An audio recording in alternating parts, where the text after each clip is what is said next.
자, 여러분들, 우리 전 시간에 이어서 우리 가지급금 인정이자에 대한 얘기 마무리 해보도록 할게요. 마지막 문제가 될 것 같고요. 나름 최고 어려웠던 것 같습니다. 자, 이 문제의 특징은 바로 약정 유무에 따라 미수 수익을 계산한 걸 세법이 인정할 건지 말 건지에 대한 얘기였다. 이렇게 보시면 됩니다. 자, 내용들 한번 가볼게요. 아니나 다를까 첫 번째, 이자율을 먼저 봐야 돼요. 가중평균 차입 이자율을 적용, 그죠? 적용한다는 말은 이걸 한다는 말 아니겠습니까? 그래서 우리가 세무당국에 나는 가중평균이 아니라 이걸 못해서 당좌 대출 이자율로 하겠다라고 신고를 해야 돼요. 만약 신고를 안 한다면 뭐예요?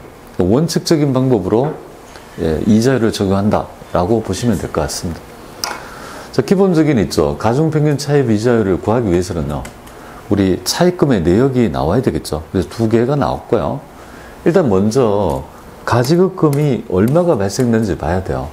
그래서 대주주인 대표이사 백두산에 대해서 2월 5일 한 번, 5월 1일 한 번 뭡니까? 각각 1억 원씩 뭡니까?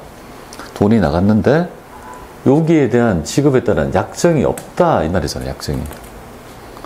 약정이 없다. 그렇죠. 이 말의 의미가 뭐냐면 약정이 없다면 뭐예요? 그죠? 기말에 미수 수익을 계상을 인정하지 않습니다. 약정이 있다라면 요걸 뺀 나머지를 가지고 세무조정을 행하게 되는 거죠. 그럼 어떻게 하냐면 회사가 이렇게 회계처리를 했어요. 이자 수익을 잡았죠. 그죠? 그럼 일단 요걸 인정 안 해요. 요 자산 증가를. 감액을 하죠. 감액해서 마이너스부로 오죠. 여기 마이너스부죠. 감액을 해서 일단 먼저 선조정을 하고 그 다음에 여기서 나왔던 있죠. 이자 수익을 빼서 조정하지 않고 총액 있잖아요. 아예 이자 수익을 계산하지 않은 금액, 이 금액을 구해서 토탈 전부를 다 뭡니까?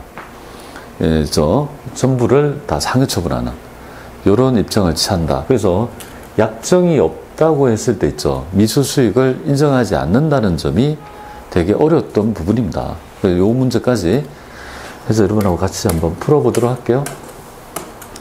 83에 바꿔서 한번 입력해 보겠습니다.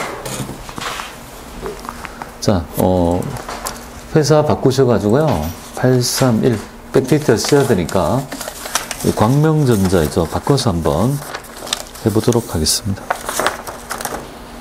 아닌가? 여기가 되고. 자, 바꿔서 해볼게요. 여기 법인 조정에 가지급금 인정이자 조정 명세표 가셔가지고 제일 먼저 제일 처음에 할 때 얘를 한번 불러와봐요. 어디에도 없죠. 없다는 말은 직접 입력해야 된다는 걸 아시고 한 명입니다. 대표이사 백두산, 대표이사 치고요. 백두산 이렇게 치고 여기서부터 수동으로 스타트를 해야 돼요. 저거는 전기에 넘어온 건 없어? 2번 일자를 보니까 2월 5일 한 번 1억 원, 그 다음에 돼요. 그 다음에 5월 1일 한 번 1억 원 되겠죠? 그래서 두 건의 거래를 수동으로 입력을 하고요. 혹시 가수금이 있는지를 봐야 돼요. 어디에도 없죠. 동일인한테 상계해야 되는데 없다. 그럼 요것만 있구나. 그럼 여기서 즉수는 뭐 요거밖에 없으니까 이걸 끝. 두 번째가 뭐죠? 가중평균 차입이자를 구하기 위해서 차입금의 내역을 입력해야 되고 이 자료는 다 있습니다. 그래서 펑션키 해서 목성은행 그리고 불러와서 요거 해서 여기 2억은 확인하고 이자율을 때렸을 때 이자가 맞는지 확인해봐요. 700 맞죠? 그죠? 확인. 두 번째 클릭하셔가지고요. 수성은행 해서 또 탭해서 해서 5억 원이고 이자율을 4.5를 때렸을 때 지금 2250 맞죠? 그죠? 그러면 분위기 좋아요. 이렇게 싹 나가면 돼. 그 다음에 이렇게 되면요. 인정이자가 가중평균 차입이자를 지가 구해줬고 인정이자가 전부 다 구해졌죠? 예, 6897, 256이 돼야 되는데, 그럼 여기서 중요한 거예요. 여기에서 6897, 256이 나왔는데, 회사의 계상액을 지금 현재 밑에 보니까 300을 계상했지 않습니까? 그 약정을 만약에 했다면 뭐예요? 300을 이렇게 치고 나머지만 세무조정을 할 거야. 약정이 있다면. 지금 약정이 없지 않습니까? 약정이 없다라면 이거 회사 계상을 못 한다, 이 말이에요. 그죠? 그럼 어떻게 됩니까? 일단 총액 전부를 뭡니까? 다 상해로 처분해야 되죠. 그런데 그럼 이걸 인정 못하니까 조정 등록 가서 인정이자를 치면은요, 여기 대표자에서 밑에 총액을 6897, 256을 이렇게 치면 답이 되는 거죠. 근데 이제 알아야 될 점은 뭐냐면, 회사의 회계 처리 중에 미수수익이라고 계산한 거, 자산 증거를 인정하지 않죠. 그 자체를 감액했어야 된다는 거지. 그죠? 그러니까 여기에 가셔가지고요, 미수수익을 치면 거기에 관련된 거가 잘 안 나와요. 기타가 아니죠. 그러니까 이런 부분이 다 없다는 거예요. 그러니까 어쩔 수 없이 뭡니까? 직접 입력해서 여기 미수수익 해서 요 금액 회사에서 300 그리고 유보 발생 처음에 되겠습니까? 요렇게 수동으로 해줄 수밖에 없다는 거죠. 요까지를 하셔야 될 것 같습니다. 자, 그래서 이 인정이자 중에서 출제가 된다면 만약에 요 부분 있죠. 요 부분, 그러니까 여기 약정이 없을 때 미수수익 인정하지 않는 요까지 정리하셔서 하면 여기에서 빠질 틈은 저는 없다고 저는 봅니다. 자, 그래서 어제 했던 거 이어가지고 하고 얘가 나오면요 되게 기분이 좋아야 돼요. 되게 2분 안에 끊어내 6점을 맞출 수 있는 좋은 문제가 될 것 같습니다. 2분 안에 끊어낸다는 말은 5문제를 풀 때 10분밖에 안 걸리잖아요. 10분에 30점을 맞춘다는 건 대단하죠. 근데 2분 만에 맞출 수 있는 문제가요 2문제는 나와요. 그러면 요걸 좀 아껴가지고 4분, 5분 3분 정도 아껴서 다른데 뭡니까? 그죠? 기본적으로 풀 때 한 5분, 6분 더 써서 문제를 하게 되고요.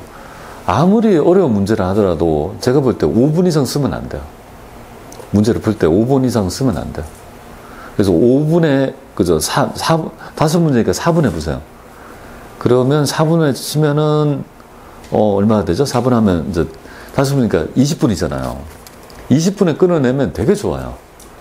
왜 그러냐면 20분 안에 법인세 30분을 맞췄다는 말은 다른 문제의 난이도가 꽤 높거든요. 부가치세 이런 난이도가 높아요. 그런 것들에 대해서 좀 더 볼 수 있는 여지가 있죠. 그게 되게 득점률의 차이가 많이 나요. 그래서 오죽하면 법인세 때문에 떨어지는 게 아니고 나중에 좀 공부가 되신 분들은요, 부가치세, 소득세 그것도 안 해요. 결국은 본질은 재무액에서 떨어져요. 재무액하고 원가액에서 떨어져요.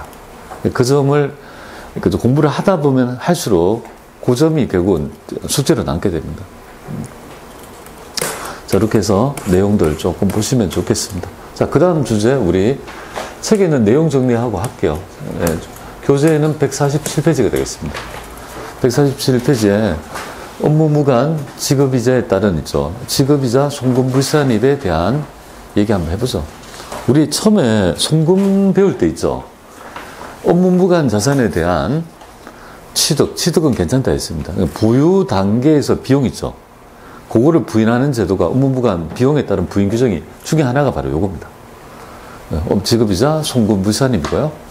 풀세트 네임은 뭐냐면 업무 무관 자산 등 차입금의 이자 명세표라고 딱 불립니다.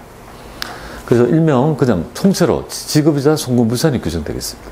자, 어떤 규정인지 한번 보죠. 지급이자란 당연히 있죠. 여기 이자 비용이잖아요. 이자 비용은 돈 나가는 거 아닙니까? 순자산의 감소액이고 해당 지급이자가 업무의 유관성이 있다고, 업무의 유관성에 관련된 이자 비용이라면요, 당연히 송금으로 인정하는 게 원칙입니다. 그런데 우리 법은 다음과 같은 있죠. 이자 비용 중에서 다음과 같은 이자는요, 부인합니다. 부인하는데 이자 비용의 개정을 불러와서 펼칩니다. 그 중에서 이 4개의 이자는 뭡니까? 부인하게 됩니다. 근데 이제 3개는 뭐예요?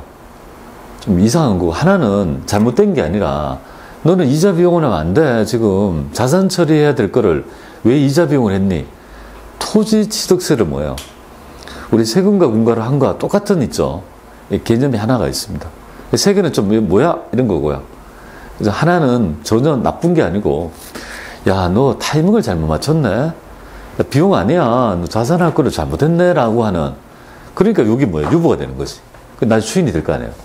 그 나머지는요, 유출로 때려버리니까 얘는 응징하겠다는 의미로 해석하시면 되겠습니다. 자, 그러면 이거는 시험에 순차 규정이에요. 순차 규정. 예, 그죠? 순차라는 말은 위계가 있다 이거죠. 그래서 이제 그죠? 우리가 순서 하이어라키죠. 하이어라키 부분인데요. 이렇게 위계가 있다 이 말이죠. 그죠? 순위가 있잖아요. 그죠? 1순위죠. 그럼 여기서 이걸 외워야 돼요. 시험 이론 문제에서 다음 이자 중 그죠? 순위별로 뭔가 순자로 부인해야 될 순서를 바르게 연결한 것은 이렇게 나와요. 그래서 첫 번째가 바로 채권자 불분명 사채이자, 그 다음에 비실명 이자에 따른 있죠. 정권 이자에 따른 그죠? 건설자금이자, 업무 무관 자산 등에 따른 관련이자, 이렇게 4개가 있거든요. 앞 글자를 따서 어떻게 읽힙니까? 채비건업 이렇게 외우세요. 채비건업 이렇게 익혀가지고 순차 규정인지 좀 알아야 될 것 같아요. 이번 채비가 뭐죠? 준비한다, 프리페어드 뭐 이런 거 있죠. 준비한다 이런 말 있죠. 채비해봐, 그죠? 갈 채비했어, 뭐 그런 거 있잖아요, 그죠? 그죠? 채비를 한다. 그냥 건설업으로 뭔가 건설업으로, 그죠? 진출할 걸 채비합니까? 이렇게를 외우라고요.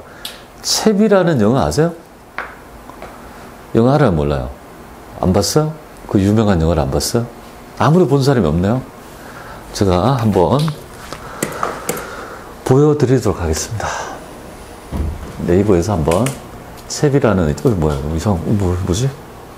무서운 게 떴네. 내가 쇼핑도 누른 게 있는데 왜 이렇게 갑자기 뜨지? 네이버에 별걸 다 하네요. 여기 보면 채비라는 영화가 있어요. 영화 채비라고 딱 치면요, 채비 이렇게 나왔잖아요, 그죠? 밑에 보면 영화가 있어요. 네이버 영화가 있어요. 뭐야, 영화. 채비라고 돼 있잖아요, 그죠? 몇 만이지? 17만 명? 별로 유명 안 하는 모양이에요. 그죠? 하여튼 그죠? 뭐 이렇게 해가지고 맞네. 그죠? 그래서 채비한다 이런 말이잖아요. 기억 여러분들 좀 했습니까? 이렇게까지 보여주는데 채비를 기억 못한다면 안 되겠죠? 채비 건업 되겠습니까? 왜? 그대로 나와요, 시험에. 재경관리사도 그대로 나와요. 섞어내요. 채비건을 먼저 익혀놓고 있죠. 스타트 해볼게요. 취지 한번 보겠습니다. 이 두 개는 똑같은 취지입니다. 채권자가 불분명하대요. 그럼 채권자는 돈 빌려준 사람 아닙니까? 우리 회사의 기본적인 전제는 뭐냐면, 회사가 지금 이자 비용으로 계상했다는 전자에 썼다는 겁니다. 이자 비용으로 처리했습니다. 그럼 돈 준 사람한테는, 내가 이자를 준 사람은 채권자잖아요. 그 사람이 불분명하대요. 안 밝힌대요. 이런 얘기예요. 자, 현금이 나갔어요. 이자 비용 현금. 그럼 돈이 나갔지 않습니까? 그럼 돈이 왜 나갔는지를 보니까 이자 비용이다. 그러면 누구한테 줬는지 알려다오 하니까 법인에서 뭐라 하냐면 그거는 밝힐 수 없대요. 목에 칼이 들어도 밝힐 수 없다. 아니 그러면 혹시 너 안 주고 너가 꿀꺽한 거 아니야? 아니지만 밝힐 수 없대요. 그죠? 그러면 너가 가져갔다고 해도 되겠네? 그래도 밝힐 수 없대요. 그래서 이런 제도가 왜 나타나냐면요, 왜 알려고 하느냐면 상대방한테 추가적으로 이자 수익에 대한 과세가 됐는지 과세 관청을 알고 싶은 거예요. 근데 밝히지 않는다라면 상대방한테 과세된지를 모르지 않겠습니까? 그러면 밝히지 말라고 한 사람이 누구겠습니까? 바로 지하금융 불법 있죠. 그죠? 불법 대금하는 사람이 돈 빌려주면서 나를 밝히면 안 돼. 돈만 주고. 왜냐면 자기한테 추가적 과세가 될 거니까. 요런 취지. 그래서 이거 안 되겠다 해서 이 지하금융을 뭡니까? 이 제도권으로 양성하기 위해서 그죠? 채권자가 불분명하다고 하면 이거는 다 부인하고 귀속 불분명 아닙니까? 귀속이 모르죠. 그럼 뭘로 때려야 돼요? 귀속 불분명은 무조건 대표자 상위로 때려버린다. 이렇게 보시면 되겠습니다. 그래서 옛날에 뭡니까? 모 대통령 후보가 뭡니까? 지하금융을 활성화시켜야 된다. 그게 말이 됩니까? 지하금융을 활성화시켜야 된다. 그거 보고 내가 놀랐습니다. 아니, 그럼 불법 대부를 활성화시켜야 된다? 양성화를 활성화로 잘못해서 가십거리로 이렇게 나왔던, 누군지는 안 밝히겠습니다. 하여튼 보시면 알 겁니다. 그거 보고 뭐지? 이렇게 깍동했던 거 있습니다. 두 번째 볼게요. 채비. 이거는 수령자 불분명이라고 해요. 수령한 사람이 불분명한 채권 정권 이자인데요. 이 말은 왜 나타나는지 볼게요. 여러분들 그 기업이 있죠. 채권 정권을 발행할 수 있죠. 사채랄지 이런 걸 발행할 수 있잖아요. 그럼 그에 대해 이자를 지급할 거죠. 근데 이자를 지급할 때 상대방을 그죠? 실명을 밝히지 않고 거래를 했다 하면 돈을 지급했는데, 그러면 이거는 금융실명제 위반이 되겠습니다. 그래서 이 두 개는 뭐 어떤 느낌이 들어요? 좀 안 좋은 느낌. 되게 너 좀 혼 좀 나야 돼. 뭐 이런 느낌이 들죠. 그래서 두 개는 그죠? 그런 느낌이 들고 시험에 두 번째 나온 적은 없고요. 첫 번째밖에 나온 적이 없습니다. 이제까지. 그래서 두 개는 대표자 상위로 처분합니다. 자, 처분했다. 가정할게요. 그러면 이 규정 한번 볼까요? 이자 비용. 채권자 불분명 자체 이자를 100만 원을 이렇게 벽에 처리한 거예요. 그러면 세법은 이걸 귀속이 불분명하잖아요. 누가 비용 처리 송금을 인정 못하겠다 이 말이잖아요. 밝히지 않으면. 그럼 유출되었다고 보겠다 이 말이죠. 그래서 여기 보면 유출이니까 귀속 불분명이니까 손불하고 뭡니까? 상여. 근데 상여는 대표자 상여입니다. 상여. 되겠죠? 그죠? 자, 그런데 우리 소득세법에 보면요. 원천징수 규정에 비실명 이자에 대해서 있죠. 원천징수 규정이 있습니다. 비실명 이자는 지금 이제 42%의 세율을 적용하는데, 얘는 30%로 가정해 보겠습니다. 그래서 혹시 이자 비용을 했는데 60만 원만 주고 원천세를 징수했다고 가정해 볼까요? 원천세를? 왜냐면 완납적 원천징수니까 요렇게 했다고 하면요. 요 60원 귀속을 모르지만 40원 뭐예요? 귀속을 국가에 귀속된다는 걸 알 수 있는 거죠. 그러니까 세무조정이 달라져요. 소득처분이. 그래서 요거 보세요. 여기서 60만 원은 잘 모르는 거 있죠. 송금불산이 상여되고 40만 원의 정체는요. 부인하고 국가에 귀속되었으니까 추가적 과세를 못하니까 기타 사회 유출로 처분한다. 이렇게 보시면 돼요. 그럼 여러분들은 시험 문제를 요렇게 내면 좋을까요? 요렇게 내면 좋을까요? 어떻게 봐요? 요렇게 내면 좋아요? 요렇게 내면 좋아요? 당연히 이렇게 내는 걸 좋아하는 거죠. 좋아해야 돼요. 이유는? 아니 이렇게 내면 여기서 1점밖에 안 되잖아. 요거 내면요. 무조건 집어먹으면 2점을 스타트, 기본 점수 맞고 스타트 하는데, 그래서 문제를 딱 이렇게 나중에 이거 보실 때 이렇게 나와요.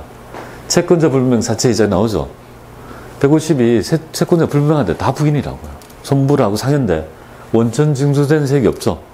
그럼 하나밖에 안 나오는 거 일단은 집어먹을 때 하나. 그런데 어떤 다른 문제를 보면요. 이렇게 채권자 불분명 자체 이자 240만 원, 원천 징수액 66만 원.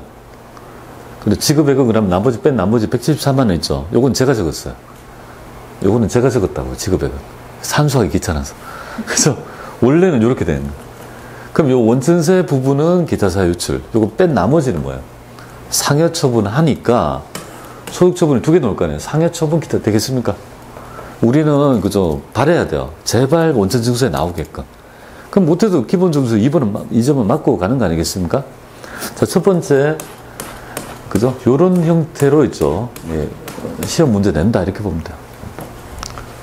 되겠죠? 그러면 채권자 불분명. 그러면 자, 3순위 한번 보겠습니다. 자, 채비까지 했습니다.